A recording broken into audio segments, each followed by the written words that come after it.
আঁচল ফাউন্ডেশন হলো একটি যুবভিত্তিক সামাজিক সংগঠন যার মূল লক্ষ্য হলো তরুণদের মানসিক স্বাস্থ্য নিয়ে কাজ করা এবং তাদের দৈনন্দিন জীবনের বিভিন্ন ক্ষেত্রে দক্ষ করে তোলা।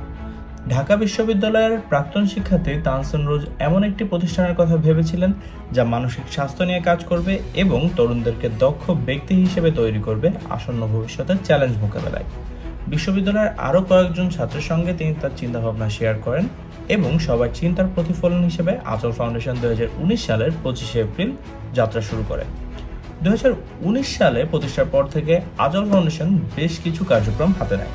তারা ঢাকা বিশ্ববিদ্যালয়ের বিভিন্ন হলে আত্মহত্যা সচেতনতা কর্মসূচির আয়োজন করে। শুধু ঢাকা বিশ্ববিদ্যালয়ের মধ্যে সীমাবদ্ধ নয়, আঁচল ফাউন্ডেশন জাহাঙ্গীরনগর বিশ্ববিদ্যালয়, জগন্নাথ বিশ্ববিদ্যালয় সহ বিভিন্ন স্থান ও বিভিন্ন বিশ্ববিদ্যালয়ে তাদের সেবা সম্প্রসারিত করে। কোভিড-19 সময় ক্রমবর্ধমান মানসিক পরিস্থিতি পর্যবেক্ষণ করার পরে আঁচল ফাউন্ডেশন মহামারী চলাকালীন আত্মহত্যাকারী ব্যক্তিদের ডেটা রেকর্ড করার উদ্যোগ নেয়। আত্মহত্যা সংক্রান্ত তথ্য সংগ্রহের জন্য প্রচণ্ড এবং ক্রমাগত প্রচেষ্টা নেওয়ার পর দেখা যায় যে বাংলাদেশের করোনায় এক বছরে 14,436 জন মানুষ আত্মহত্যা করে। কোভিড-19 বাড়িতে যারা সময় কাটিয়েছেন তাদের অনেকেরই মানসিক অসুস্থতা ছিল।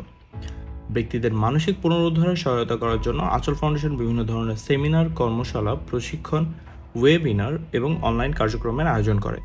ঢাকা কেন্দ্রিক কার্যক্রম ছাড়াও এই অঞ্চলের সদস্যরা দেশব্যাপী সচেতনতা তৈরিতে আগ্রহী ছিল এবং আত্মহত্যা আর নয় এই শিরোনামে দেশের প্রথম ভার্চুয়াল জাতীয় বিতর্ক প্রতিযোগিতার আয়োজন করেছিল। এতে সারা দেশের প্রায় 32টি দল অংশ নেয়।